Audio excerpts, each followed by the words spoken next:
AJ Williams, founder of Revel Saunas, a global wellness brand now worth over 30 mil. You set a target of 3 mil in your first year, and you hit it in 3 months. I grew up in domestic violence household in housing commission. I grew up with the dream of playing AFL footy, but the reality is that it's like 0.3% of people make it. And then in that 0.3%, only like 0.3 of that make money out of doing it. We launched in August 2023, and at that stage it was just myself. Across the group of company, I think there's about 46 or 48 people, and we're currently recruiting a couple of key roles as well. We're growing rapidly. We've got a few distributors, so in South Africa, New Zealand, going into Spain as well. US is our biggest opportunity. We're only a couple of months away from launching in the US. You start a business, you think you can pay yourself pretty quick. The reality is you need to put it all back through the business. And like I see, pretty much every competitor follows my personal Instagram. There's one company, I won't mention it, he's like on a fucking holiday every week, and I'm thinking, you're just spending all your profit. Good luck to you in like a couple of months when you need cash.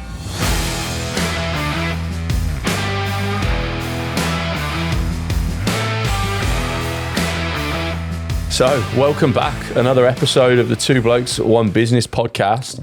And we've got a very special guest with us today. We got Mr. AJ Williams, who's the founder of Revel Saunas, a global wellness brand now worth over 30 mil. You know what I'm reading here? You set a target of 3 mil in your first year, and you hit it in the first month. So what we want to... 3 months. 3 months, sorry. Yeah. What we want to dive into is mindset, strategy and risk-taking, and how the background of what you came through as a kid now played a massive part in the success you've had today. So AJ Williams, welcome aboard. Thanks, mate. I'm excited to be on the podcast today. Was that easier? You didn't have to look into his eyes on the intro? No, that was good. There's two people interviewing me. You should start learning off by heart so you can just deadpan the guests as you read them out. Aim to stand over at the same time. Yeah. Look, we know who you are. I think I first came across you when I was doing my marathon training, which I talk about every week, and we gave each other the fellow run club nod as you charge past another guy who's just chugging along. And then I obviously found you on Instagram and mutual connections with Rebecca. But for people that don't know you, who's AJ Williams and what's Revel Saunas? Revel Saunas is an e-commerce brand. We distribute saunas and ice baths throughout Australia and a few key countries in the world. My story to business was a bit different, as you probably know. I grew up in domestic violence household in housing commission. I have a stepdad and a real mum and a real dad that wasn't very present. Both dad and stepdad are alcoholics. So I grew up in like an environment that's sort of set to fail.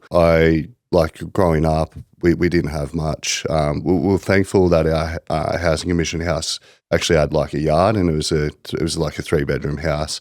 So we had the ability to go out and use our imagination and play and do what we could do with very little. But the domestic violence cycle wasn't great. So I ended up leaving home when I was 14. From a young age, I started playing footy. I started playing footy when I was 4. So I played under 7s for 3 years as like a little tacker. And you're a big lad though, mate. So you've been smashing a few right there.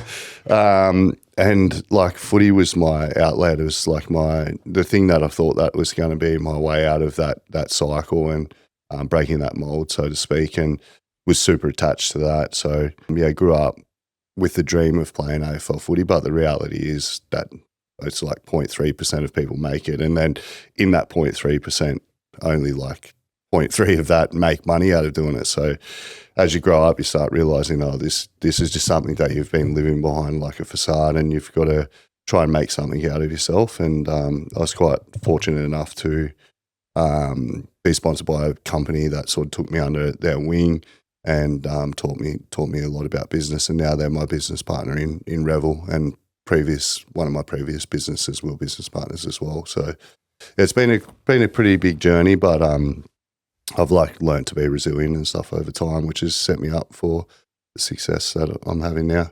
What is the state of play today, mate? How big is Revel Saunas? How long have you been in operation for? How many guys you got in the company? August, we're almost, I think it's tomorrow, we're 2 years old. Oh, there we go. So, birthday cake now. Yeah. I'll have to check the calendar, but it's definitely, we launched in August 2023, and at that stage it was just myself.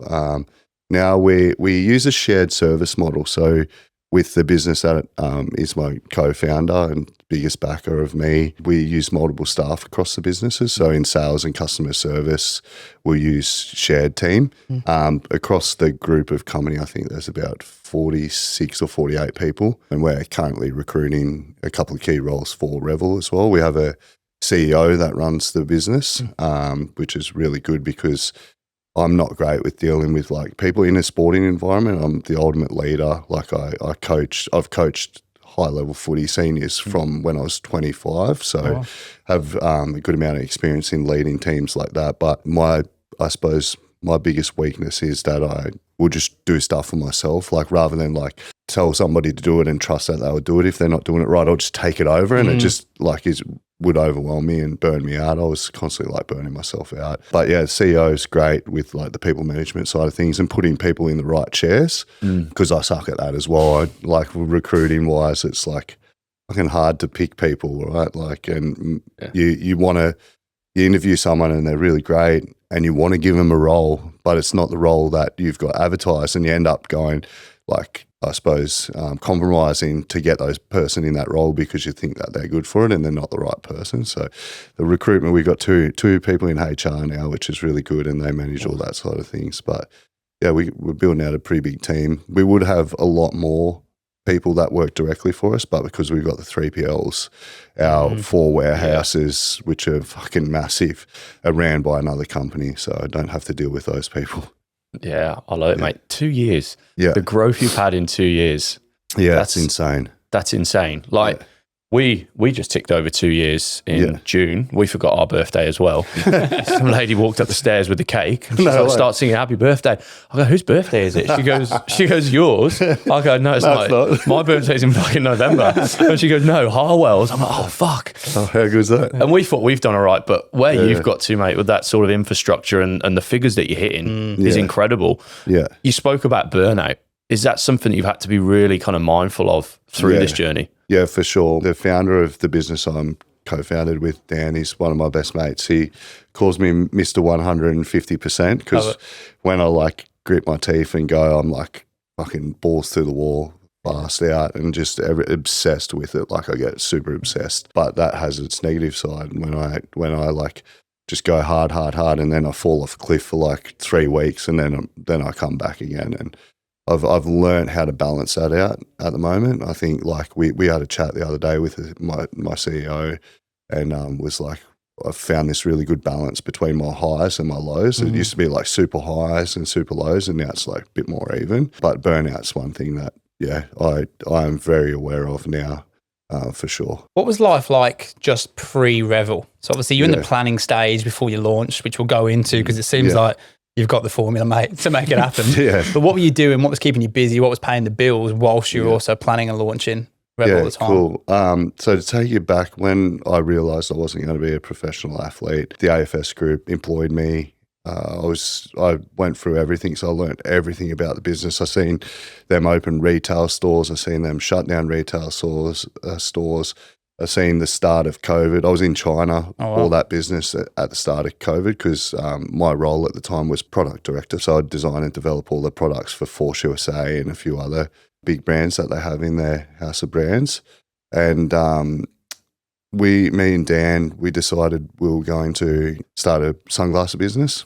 We got a couple of different people in there, someone to be the face of the business and just a guy that's really great on eCommerce into the business. At that stage, I'd learnt like a lot throughout their business, like just different managements, eCommerce, all that, warehousing, logistics, product sourcing, development. And then I thought, let's start this, and this is going to be like my stepping stone to my next thing. We launched it, and it went really well because COVID.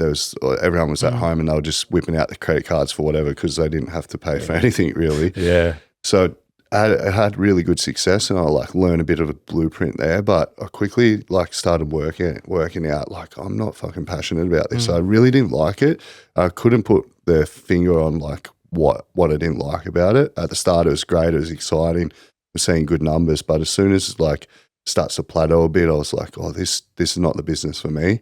So I chose to exit that business, and it wasn't until recently I was able to sit back and reflect on what it was that I didn't like about it and why I was getting frustrated. And it ends up working out that before I was designing and developing fitness equipment. So like that has a purpose in the world. Like it's making people live fitter and healthier lives.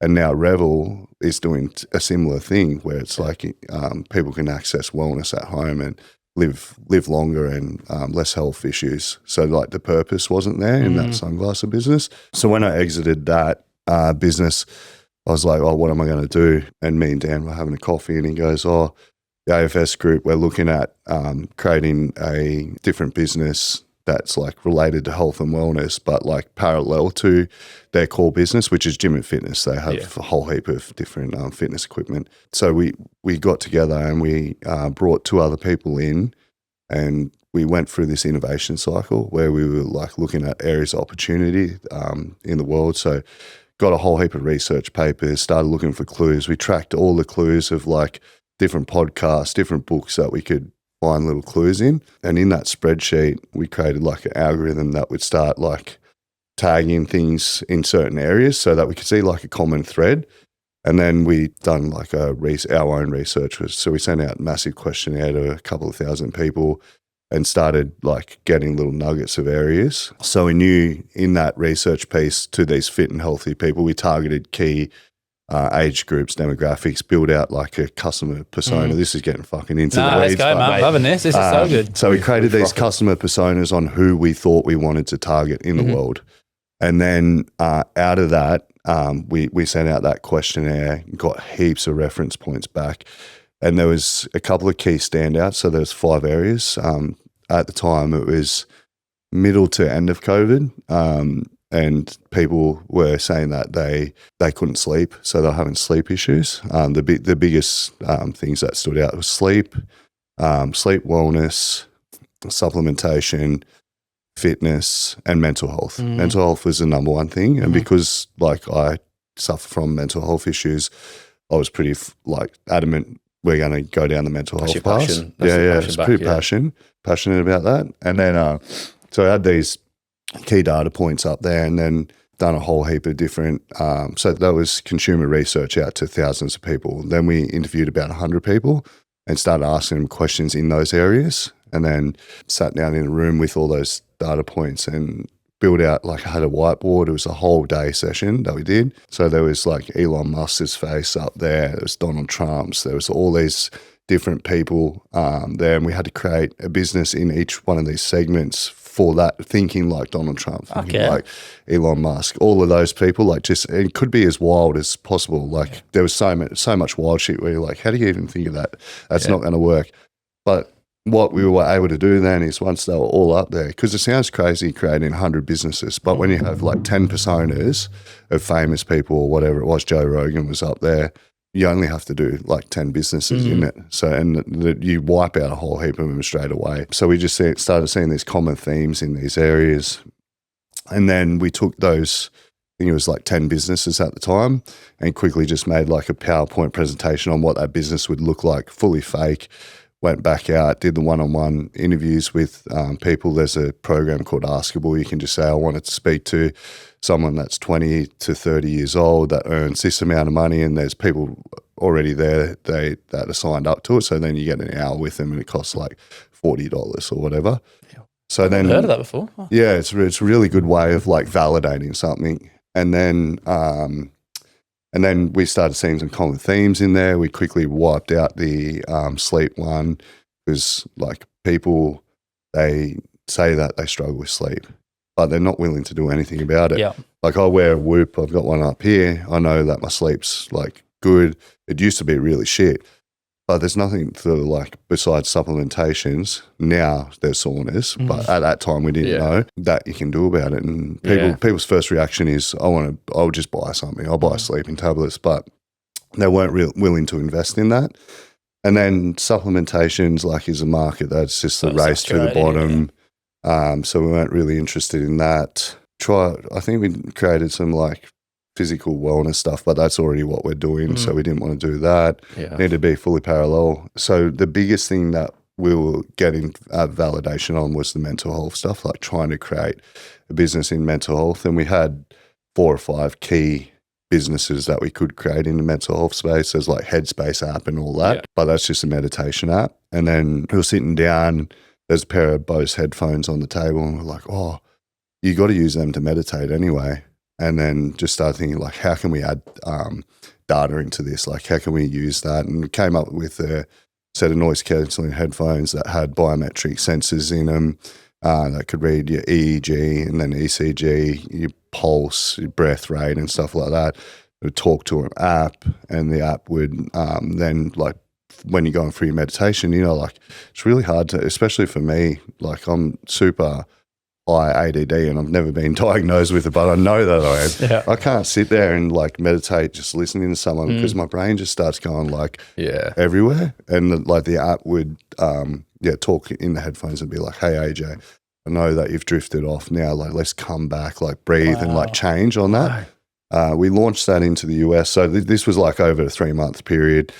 Built it out, done a presentation, pitched it back to the group. They approved finance for it. I went 50-50 with them. Launched it in the US, took a bit to get the first sale, started getting the Shopify notifications quite often.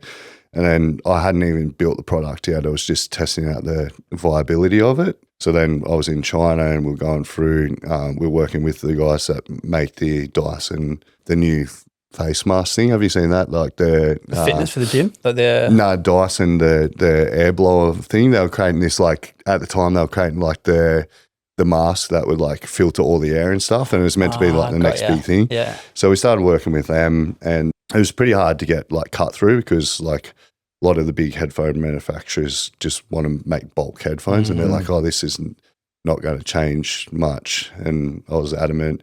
Anyway, we got a patent on it, started fully getting into the weeds of developing it.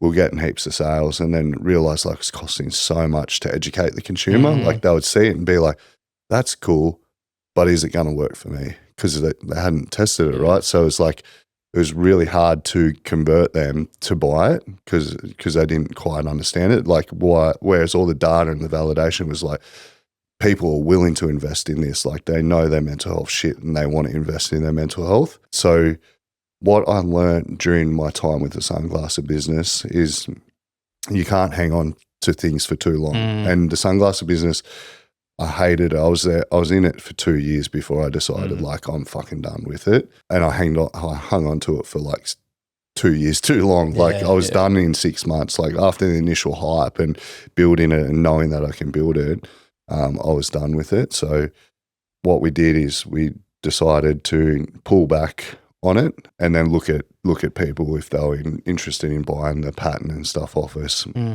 At the same time, there was a whole heap of data and stuff around saunas and ice baths that spoke out to us in that initial piece. But when we looked at it, I just don't like, it's so easy to do. I searched how many places there are in Australia, how many people own homes, how many people own pools, spas, and you think like all these people own a pool and spa, they're not going to have room to put a sauna. Ice baths were becoming a big thing at that time, and I was like, I think the market's pretty capped out. Looked at a few of the other businesses and I'm like, oh, they're pretty dinosaur businesses. Maybe there's a bit of opportunity to come through and really like break into the market and be a real disruptor, like this new age brand. There was Odin Ice Baths at the time, but they weren't doing saunas. They've gone now, haven't they? Yeah, they've gone under. Yeah. And I'll get to why I led with saunas in a minute for that reason. Yeah. So I was like, we were still and ahhing whether we keep going down with this escapist, the headphones, or should we try this sauna and ice bath thing? And my wife was pregnant at the time, and she's like, "You're not starting a fucking another business," because I'm like obsessed. Like she never sees me. When I'll tell you a quick funny story. When I pitched the saunas and ice baths to the board to get like their funding, she was heavily pregnant. She couldn't eat meat. It was early on.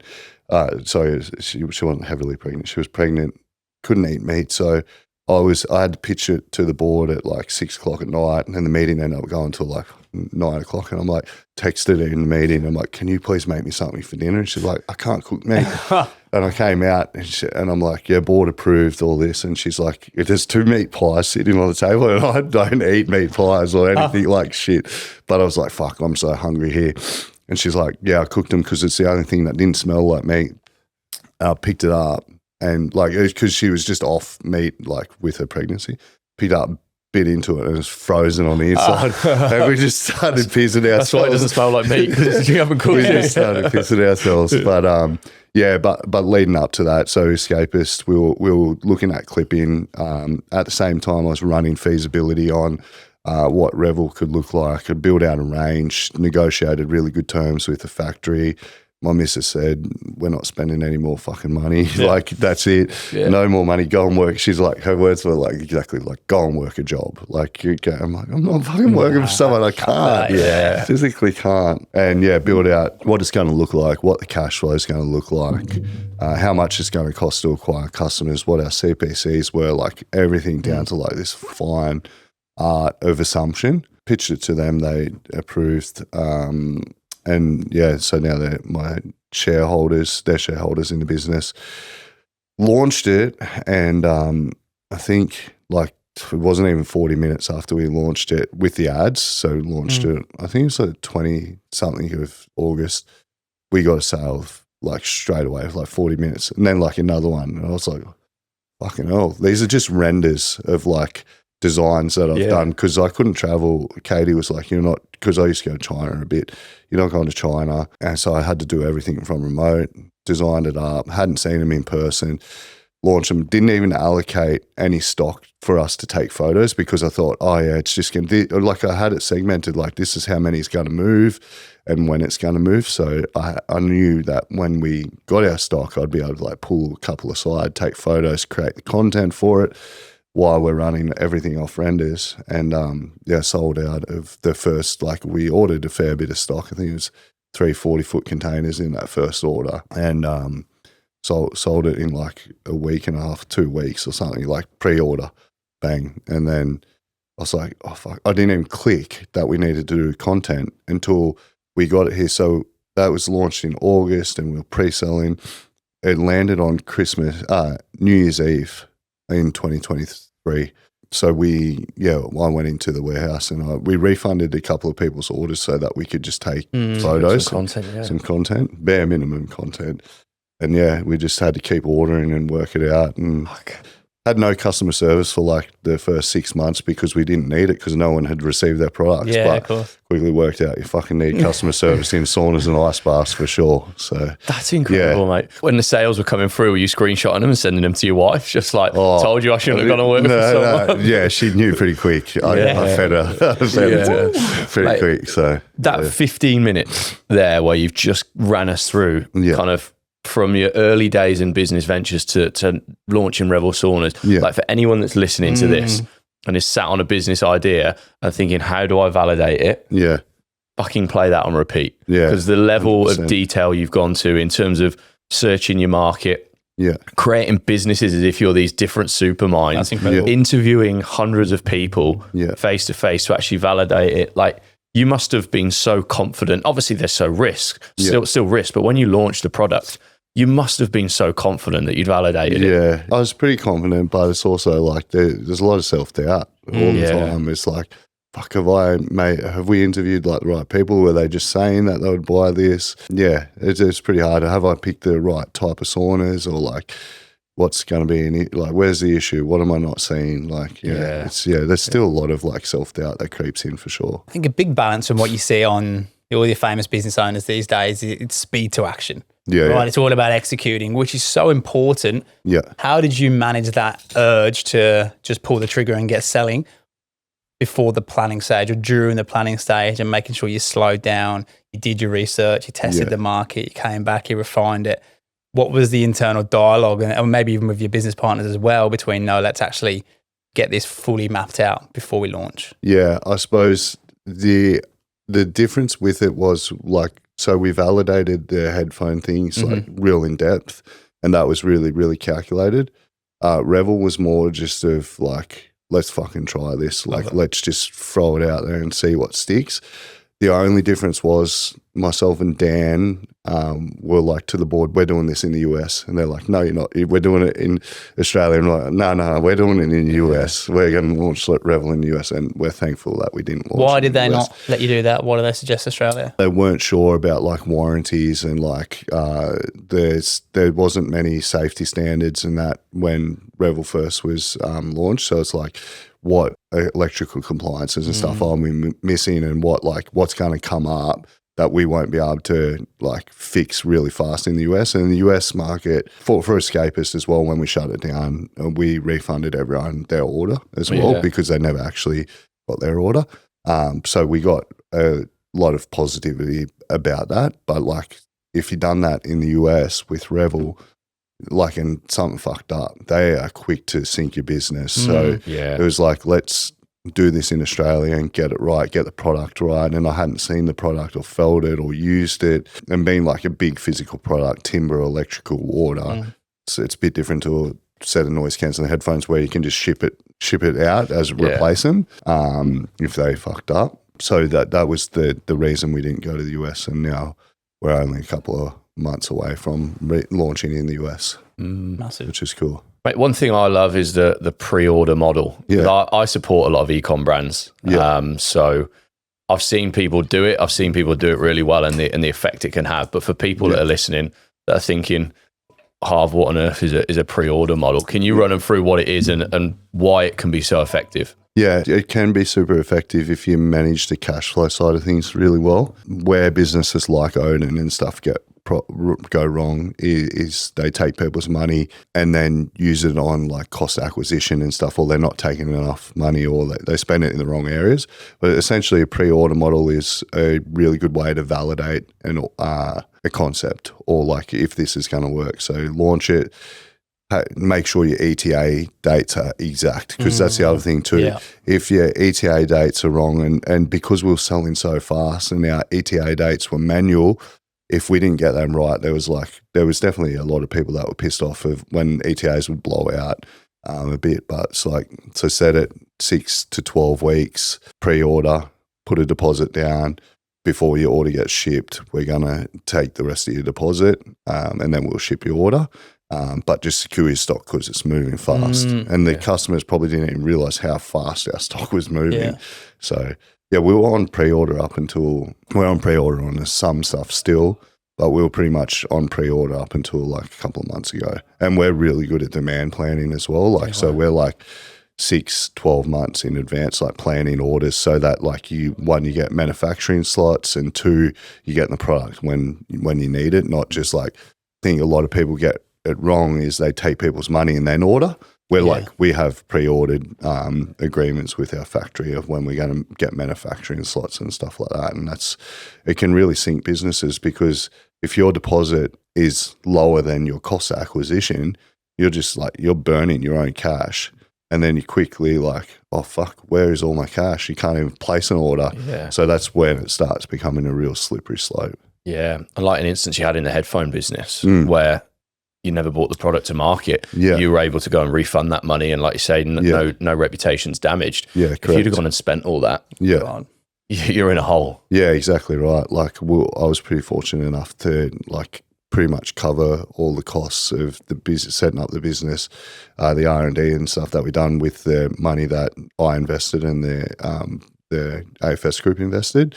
But there's a lot of people that don't have that knowledge or mindset that really can go south, because like that just tarnishes your name. My name's all over like Revel, and my name was all over Escapist. If we didn't refund them, people would just be like, oh, that's like an NFT scam. Like, you know, like, and I'm on the back end of them, because actually, funnily enough, when we're going through that innovation cycle, NFTs had just come out, and I'm like, okay, so like, let's see how we can integrate that into all the businesses. So I bought loads of NFTs, and I've still got some, and some are just like coming out as being scams and that. So, In terms of the metrics, Matt, how did you get so precise and so accurate with your numbers early doors? Was there Is it an art or a science? Yeah, I reckon I'm autistic, Like, I genuinely... He says that about me all the time. I've seen the funniest thing on socials. I'll tell you in a sec about that. But I don't know. I'm just like really hooked on numbers, and I just have a way of being able to calculate things. Like, my brain works a bit differently. I can work on, like, I went to year 9 at school. If my math teachers seen what I was doing now with like spreadsheets, I'd be like, this ain't Anthony. Like, this is not the kid that I know. Yeah.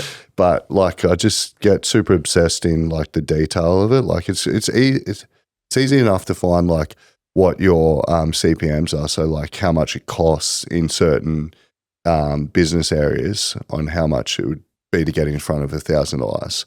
And then it's easy to find what the click-through rate is. So then you can start building out your own metrics on like, okay, if I spend this amount, I'm going to get this amount of thousands of people, and the click-through rate should be around about here. And I always dilute it down.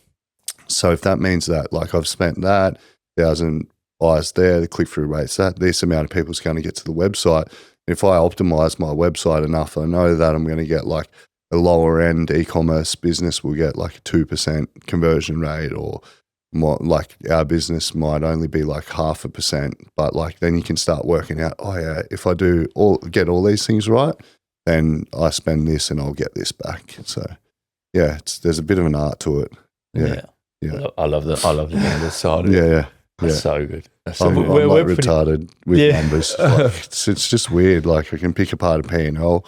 Never even really seen P&Ls before until the sunglasses business, and I'm like, it doesn't look right. Like, something's not right here. I'm definitely not an accountant. I hate accounts. Like, but yeah, I'm happily like try and pull things apart and look for areas of opportunity as well. What about content?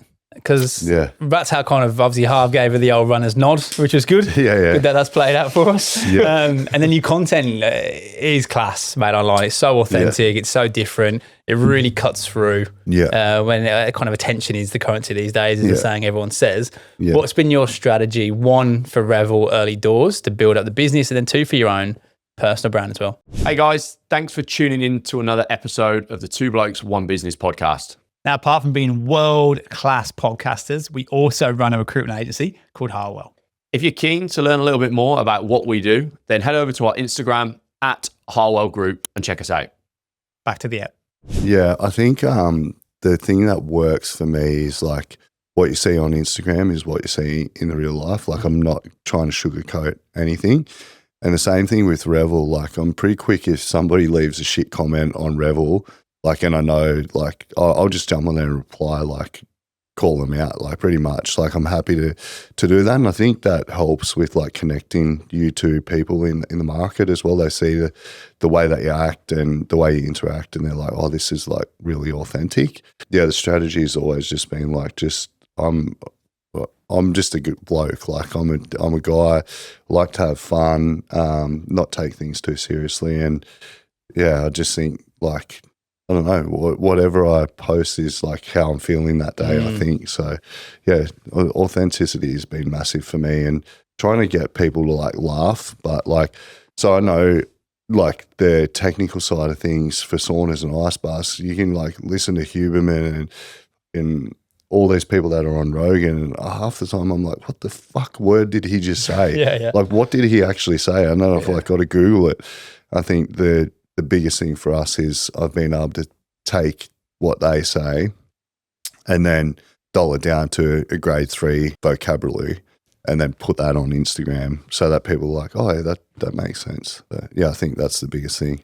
Yeah. Look, mate, the authenticity is massive. It's something that we were really passionate about when we started our business. And even, we're doing this podcast, it gets pretty rogue at times. And it's quite funny because then we record, it's pretty rogue. It's just like two mates having a chat. And then we walk out there and we're recruiting high level executive roles for like three to 400K plus super that are going to shape the future of this $200 million organization. Yeah. But you attract your people, and the people that we work with now through Harwell, like, we enjoy it. And I think coming back to why we're so successful is because we actually are so passionate about what we're doing and the businesses that we're helping. Similar to when with your sunglasses brand, you didn't have the passion, but now with the saunas you're in, the money and the success becomes a byproduct. 100%. And every single guest we've had on this podcast, pretty much all of them are multimillionaires, got 8, 7, 8, 9-figure businesses. Yeah.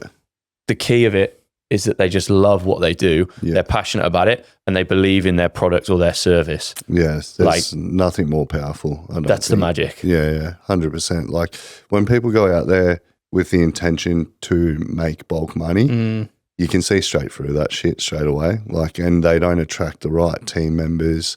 They don't lead like the passion or how they should. And that people just end up leaving their businesses and stuff like that. And they take people along the wrong journey as well.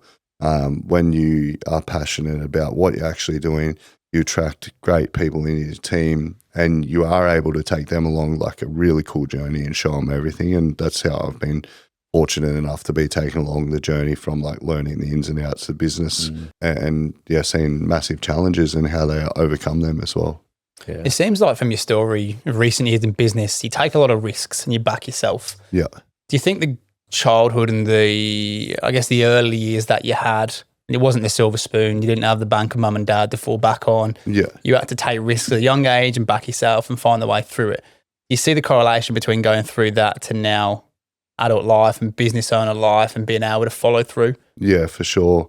I always say to myself, like I think comfort's like the biggest killer. So the minute I get comfortable, I hate myself. Like I hate being complacent and not feeling like I have the finger on the pulse or not being able to take the risks. And I think the risk taking thing comes from a place of like not having anything and knowing that I've gotten to where I am now with not having anything, that if I did lose everything by taking a risk, I'll work out another way to get forward and like move forward, or like look at it like, okay, what did I learn here and what am I going to not do next time to make sure that this works? So yeah, risk taking is a massive thing. I'm better at taking calculated risks now too, though. So there's risk taking and then there's calculated risk and then there's risk adversity. And I think you need a bit of all of those in your business. I think you need like Stephen, he's our CEO. He's a bit older, comes from Revel Sport, like C-level with Super Retail Group. And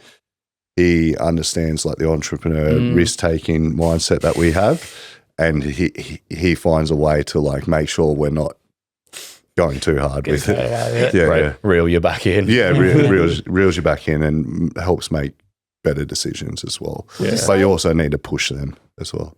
Yeah. Would you say you're motivated to become the next person or to not become the person you were? And what I mean by that is me and Harves are quite different, where we've got a fear of success or a fear of the failure. Yeah. But I've almost got a fear of success and Harves has got a fear of failure. Yeah. Which is really interesting in what motivates both of us. Yeah. Which one are you, man? Are you moving towards pleasure or away from pain? Oh, God. I think I perform better in pain. Like, I really perform better when I'm not doing as good. It's a tricky one, hey, because like I want to set up a really successful family, like place where the kids don't have to worry about anything when they're older, but I also want them to not have to not rely on that. And like, it's a hard balance. Yeah, because then maybe they fuck it up and lose all their money, and I don't know. Yeah, it's a really hard balance. That's a tough question, one that I've never really thought about. I'm not really scared of failing because like I've been there before, and the success side of things, it looks a bit different for me. Like it's not really money driven. Mine's time. Like I want to be successful so that I have more time with like my family and creating the memories that I like missed out on when I was growing up. Yeah. I don't want a Lambo. Nah. Yeah, I'd saw you pull up in a Ferrari, mate. That was the guy next to me. It's moving away from the pain. It's a huge one for me. Like, we joke that I'm a bit of a people pleaser. And I care what people think about me. Tough. And the thought of people thinking we'd failed, like, it's gut wrenching. Yeah. So that's where my motivation every day, and I have constantly walk around with a chip on my shoulder of everyone. When we started this business and left our old employer, everyone that chatted shit about us and wanted us to fail, said it would fail. Even when I was younger, in our football days, the people that said you weren't good enough for whatever reason, I'm walking around every day going, my motivation is to prove them wrong rather than get into kind of this amazing, successful place. Yeah. So it's interesting. And a lot of people like yourself that have had those sorts of growing up experiences, that is their motivator to go away from pain, isn't it? Yeah. And I think, I know for us, and maybe for yourself as well, mate, if you set a goal, as soon as we get close to it, we fucking just go and set another one that's even further away. And Dr. Maltai Timu, who had where you're sat, mate, she's a burnout specialist psychologist. Oh, right. Mate, she'd be so good to connect you guys with. And she says if you don't let yourself achieve the goal, you don't give yourself that kind of dopamine hit of achievement. Yeah. So what our problem is we started hard well and we had a great start. So what we thought was going to be a year's target, we fucking smashed that. So we moved it early doors. Yeah. And then it just moved again and again. And the goalposts just keep getting further. But I feel like we need to feel like similar to you, that backs to the wall. Yeah. You need to have that little bit of sweat under the collar going, fuck, mate, I think we might have overdone it here. To make yourself dive in and focus and concentrate. Yeah, you can lock in. I definitely walk around with a chip on my shoulder. But like recently I've sort of softened my attitude in like I was a people pleaser. I was like, say yes to everyone, and it burnt me out, like saying yes to everybody and trying to impress people that mean fuck all to me. Like they genuinely mean fuck all to me. And I even a couple of weeks ago, I cop it from like Oppo that I play against still, like, oh really? Oh, you fucking blue ticker, like how much did you pay for your Instagram? Like just $20 a month and what? yeah, like just everything. And they target me because they know that like I can play footy, but it's just like somebody I would retaliate, like 100% like retaliate. I'm like, fuck you. Yeah. And then I was speaking to somebody about it and I'm like, fuck, like it's really bad. And it's like the man in the arena is something that I like live by now.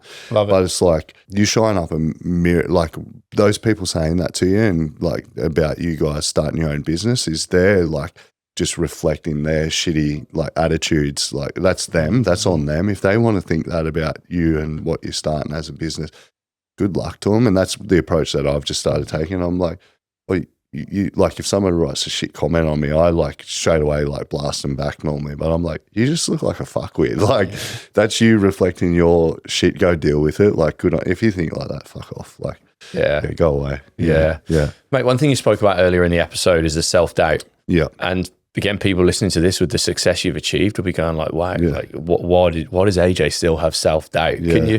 Can you explain a bit more about that? Because it's something that we've had and we probably learned that it never ever goes away. The problems just get bigger. Yeah. I self-doubt a lot and I do things to self-sabotage. Like, so when things start getting really good in the business and it's going well, I'm like, I don't deserve this. Like, I really don't deserve this. Like, how the fuck am I going to be the face of this business when it gets to here? Like, I've got no chance of being able to do that. So like it smashes me all the time. And sometimes I have to take like a week or two off work to try and deal with it because it gets pretty bad. Like when I start self-doubting, it leads into like suicidal thoughts and like, pretty rough. Like it's hard to deal with because like, I think I just put this massive expectation on like, this is what the ultimate person would look like in this position. And like, even so, like, I just start, I don't know, having heaps of like self-sabotage and stuff like you don't deserve it. So, and when I can come to and like break that like little devil on my shoulder telling me these things, I'm like, what the fuck was I thinking? Like you definitely deserve this, but it's, I suppose it's just coming from a place of not getting like love growing up and not like having somebody go like, good job. You always have people like, you're a shit bloke or like whatever at you. So yeah, that's something I still struggle with no matter what. I don't know when that will break. What is your process? I mean, take a week or two off. Have you got something that you go, great, I know I'm feeling this. I know I need to go and do this to get back on top. Yeah, I start, as I said before, like my highs and my lows that have gotten like the gaps closing between them, which is good now, but I know when I start feeling like that, I'll always go and just spend time at the beach. Like I'll just go lay in the sun. I just need to lay in the sun and like not have anyone distracting me as well. Or like, because what will happen is like I'll try and do it without people noticing. Like I'll take a day off work without anyone noticing and try and like get some. And then a fire will happen and I'm like the first person to put my hand up. I'll fix it. I'll get it done. Or someone will call me. then I'll take my time, and that's not allowing me to like deal with what I'm trying to process. So yeah, phone goes on do not disturb now on every weekend as well. Friday afternoon, I'm like D&D all the way till Monday after my first couple of meetings, and I'm like, oh shit, got all these messages or whatever. So pretty onto it now. Yeah. Historically, I would have just burnt out and then hated the world and like just been in a shit headspace for a fair bit of time, but can deal with it. Sounds like you've got to the point in business as well. You've hired what sounds like a great CEO with an awesome background. So it probably does give you that chance to create some separation. Yeah. Like me and Ads are trying to get to that point. Yeah. Like at the moment, I think we're still so heavily on the tools, and if we ever try and take a day off and there's no real reason for it other than maybe looking after ourselves and having a rest, I get the guilt of not being there. And I'm like, if I'm not doing big hours, like if I'm not here 7 till 5 every day, I get the guilt. Yeah.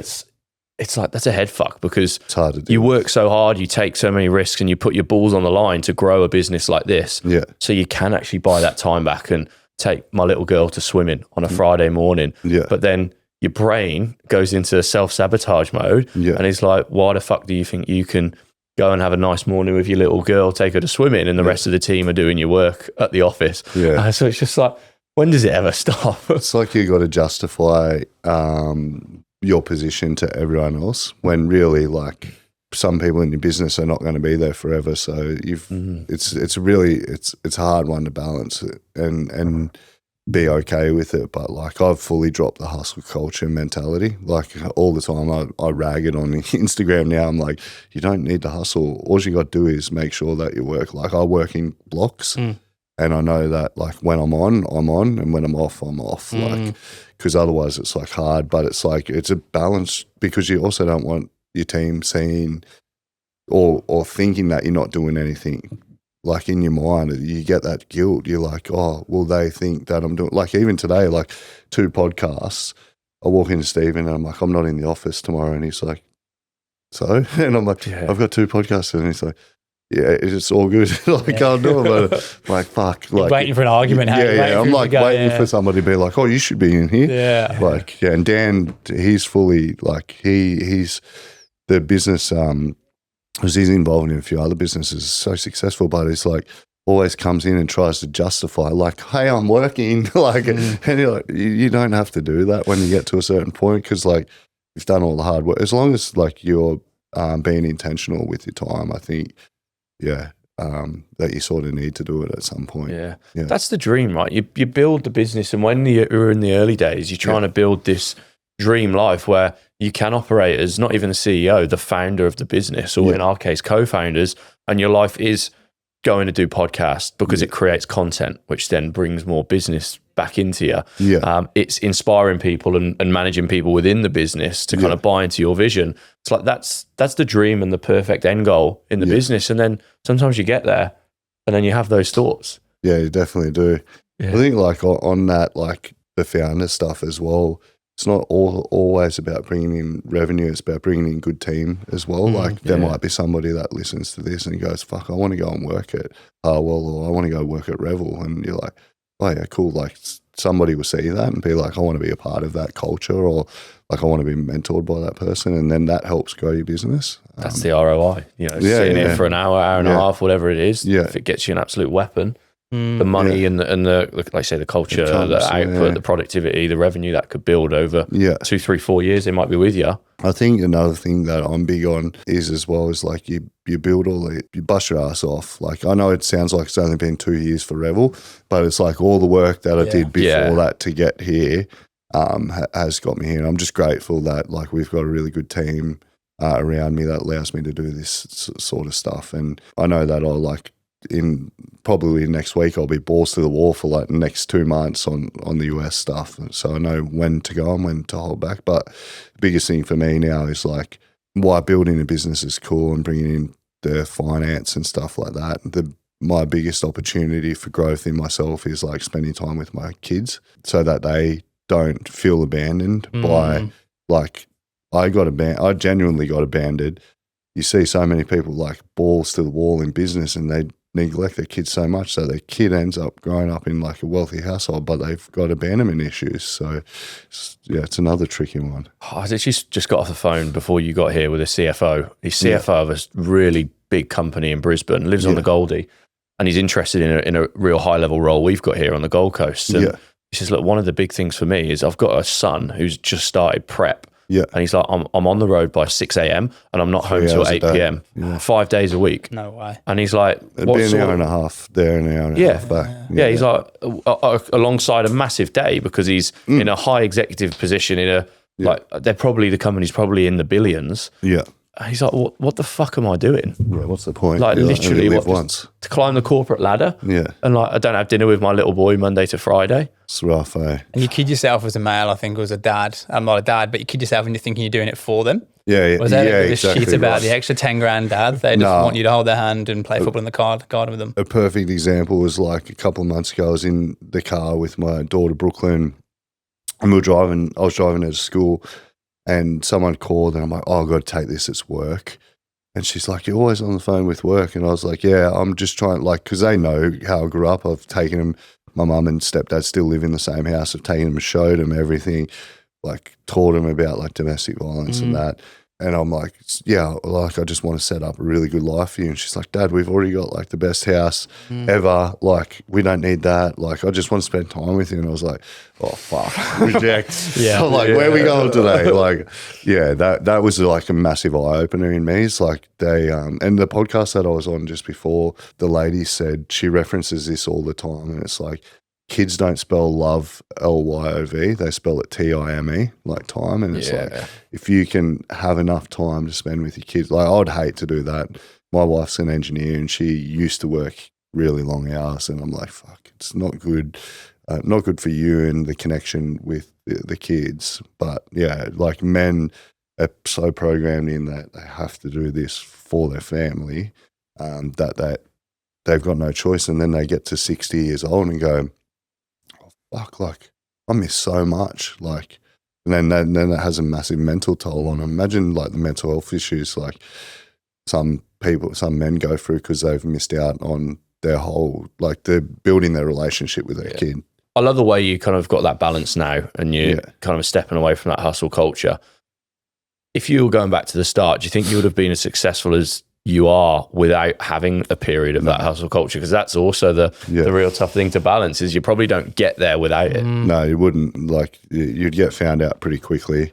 And I think that's why like a lot of people take roles, especially on the Gold Coast, for like convenience and lifestyle. Like people move to the Gold Coast for lifestyle and they don't really get anywhere besides the role that they're in. So yeah, 100% agree. If like I didn't say yes to all the things, the opportunities that come my way, and didn't do the really late nights, like it would be a different story for sure. I want to talk about where's the opportunity. Obviously, there's a lot going on in the world, particularly you going into the US. I'm sure these Trump tariffs have you pulling your hair out a little bit. Oh, Donald. One, where's the opportunity for you now at Revel the next couple of years? What's exciting you and what's scaring you? And then if we're going to go back to 2 years for you, or if someone's listening to this and they've got a product idea they want to launch in their head, it's going to be e-commerce, 3PL. Yeah. I guess what are some of the absolute must-dos in terms of the planning and prep? What are some things you suggest not to do based off your experience? And then where do you see opportunity in the marketplace? Yeah, cool. So your initial question, the biggest opportunity for us is we're growing rapidly. There's a lot of like market dilution happening in Australia now with like competitors, because it is a pretty easy product to just do what I done, essentially. The difference is like I know what customers want now. I've learned that over the last 2 years. I've learned what quality and expectations they have and what level of service. And there's all these new companies popping up and they just copy everyone.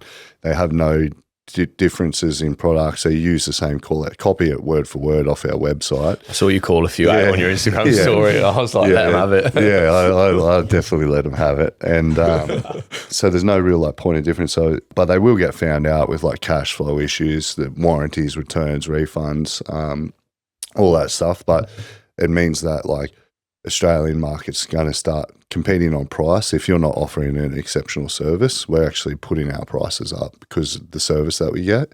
give. And there's heaps of people that just copy us and have shitty prices, but you can see through that. Consumers may not. So yeah, launch. We've got a few distributors. So in South Africa, New Zealand. So I think we're going into Spain as well. And there's another one. Should know.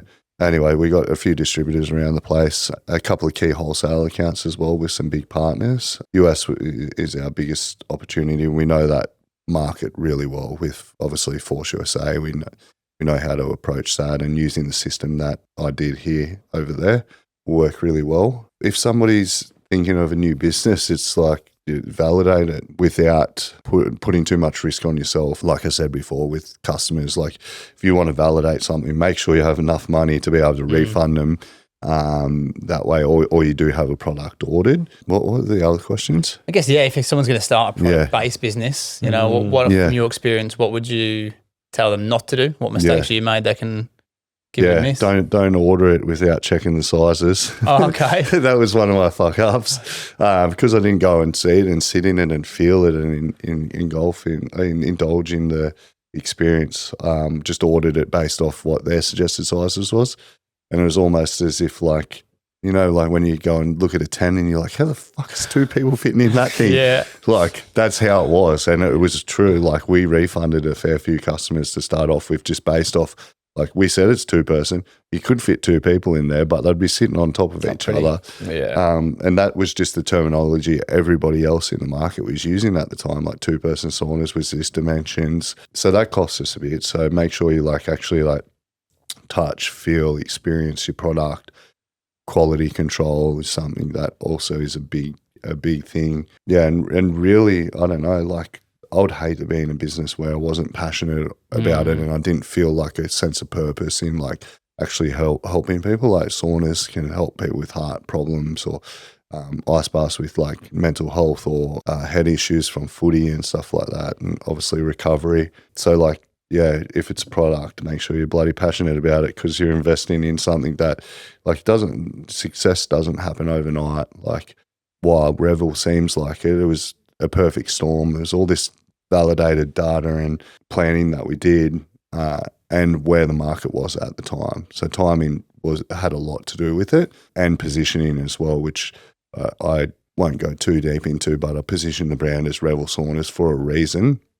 Whereas other people will lead in with ice baths and you can't come back the other way. When you're an ice bath company, it's really hard to start selling saunas. So there was like a lot of strategies that like I sort of keep to myself around the brand and the positioning and utilising my network of people that trust me to help elevate the brand. And we've elevated the whole wellness category pretty well as well. Seems like you put such a focus on service and quality from day one, like even selling those 2-person saunas, so many people would have just gone, oh, we've got the sales, we've got the product, get them out. Yeah. To actually stick true to your word and go, hey guys, this isn't a 2-person sauna or it's too tight, have your money back. Here's some other options. Yeah. When arguably you're just getting started and the hardest thing in business is at the start, right? You're trying to get money for the door to pay yourself. To have the confidence, I guess, and the morals to do that. That's probably why you've ended up where you are. Because as you said, there's other brands that come in, they try and lowball people or lowball price, skimp out on service. And they might get good early traction because everyone's going, how the hell is this 4-person sauna, $2,000? But they're, in 6 to 12 months, they're gone. Yeah, I can guarantee you them type of guys are probably paying themselves $300K a year too. That's another thing is like you start a business, you think you can pay yourself pretty quick. The reality is you need to put it all back through the business. And like I see pretty much every competitor follows my personal Instagram and they think that I don't realise it's them. And I see them on like fancy holidays, like every week. And there's one company, I won't mention it, he's like on a fucking holiday every week. And I'm thinking, you're just spending all your profit on like going to do whatever the fuck you want. Good luck to you in like a couple of months when you need cash or you haven't put it back through the business or you can't grow. So profit's everything for growth. You can't grow. Like you can get cash in and cycle it, but like once you start getting into the weeds of it and you're not making profit, because there's a lot of businesses out there that offer things like free shipping and stuff like that, and they probably aren't on top of their P&L while they've got this good amount of cash coming in. at the end of the day, they're going to go, well, where's our profit? Like, how can we grow? You can't really grow without being profitable, or you can't bring on equity partners to grow if you've got no like EBITDA, or you're negative EBITDA, but you're just working off cash flow and cycling cash. So yeah, there's a lot to be like across, but also at the same time take the risk. I've got one more question for you on marketing. If you're going to launch a business today, let's say it's service-based, product-based, e-commerce, what would be your kind of go-to-market strategy? Yeah, awesome. That's a great question, because I think this is where I'm best at. Like, this is where I sort of thrive, and it's building a connection between you as a founder and the product, and ensuring that like your communication style is exactly for that business. So it's like no fluff, no bullshit. People will see through that straight away, but it's like position yourself as this is your thing. So the founder connection to the brand is massive. Like, if I'm running Revel Saunas and ice baths and you see me at the Burleigh Pav getting fucking pissed or off my head every weekend, and I'm posting that on socials, or I'm going on holidays, you're like, I'm not going to buy off this fucking loser. Like, he's not connected to his brand. So brand founder connection is massive, and just being authentic in the way like the brand communication and speaks and shows up. I think that's massive as well, and that's what a lot of people miss. It's like the way you have like a brand guide. These are the colors that we use. This is the way that we post photos. But then it comes down to tone and how you talk to people and how your staff talk to people and all them things. And especially with social media, it's like, if your brand looks and feels that way, but it's communicating that way, there's going to be no connection with the customer. So I think that's the biggest thing. Go-to-market strategy would be like founder-led, position yourself as the expert in that field as quickly as possible by leveraging people around you that can help elevate that as well. What's the conversation when you're trying to leverage those people? Are they friends or really close people who you say, hey, help me out with this? Yeah, I'm pretty fortunate, obviously playing footy, to have all the footy. You see pretty much we've wrapped up the whole AFL and the whole NRL. I don't even go for the Maroons, and bloody doing the marathon with like ex-Queensland Maroons, and we sponsor them and all of this. I go for the Blues, but yeah, like, it's just, I think when they believe in you, it's quite easy conversation, or they trust you. So it's like, hey, I started Revel Saunas, like, I've got this, I'm interested in saunas. Oh, well, let's do this for you. And then that just has a bit of a snowball effect. But it's just about being like, them having trust in you. Like, every one of our influencers I have a personal relationship with. Like, you look through my phone and it's like, you text them like they're good mates, which helps a lot. And that just builds that trust. And then that makes them feel a part of the brand, and then they're telling their friends and families, and all of a sudden you've got all these people buying from them without you actually having a direct influence. The thing that stands out to me most about your content is you have fun with it. Yeah. I think you're one of the only blokes in the world that will wear budgie smugglers, get in an ice bath, and then walk around on camera, post ice bath in budgie smugglers. Yeah. Giving myself stick about having two innies, two belly buttons. I think I commented, I saw that one. That was good. I actually have a pretty funny segment about to launch. We filmed a couple of episodes of it already with me and the budgies, doing one random thing each week. So if you've got anything random you want to see, I think next week I'm trying to catch a plane to Melbourne in my budgies. Oh, that's good. With no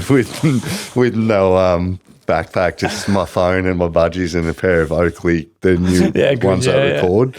Nice. You got the camera on them. Yeah. Oh, the sweet. new Oakleys, have got the camera on them. So that was so good. Yeah, they're pretty cool. That's class. Last week I went to an MMA gym and called out somebody in there and did 3 5-minute rounds with them.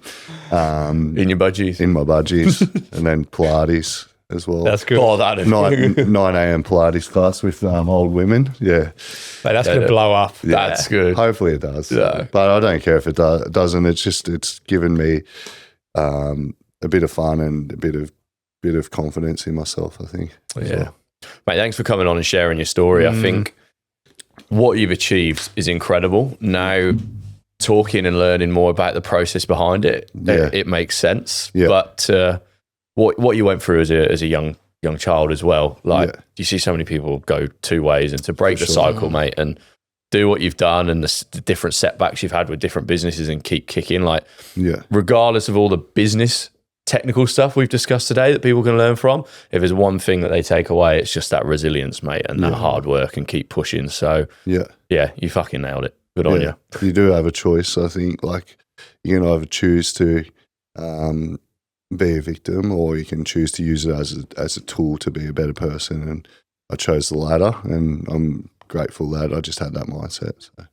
Love it, mate. Yeah. Where can the guys find you on Instagram for all the budgie content? I am the AJ Williams, or just Revel Saunas. You'll see it, and then we'll retarget you, and you won't get it out of your bloody ads. And you'll have a sauna within 12 months. Yeah. And that's the magic formula. Yeah, that's the formula right there. So we're pretty good on the ads. Love it. Cheers, AJ. Thanks for coming on, mate. Thanks so much for this.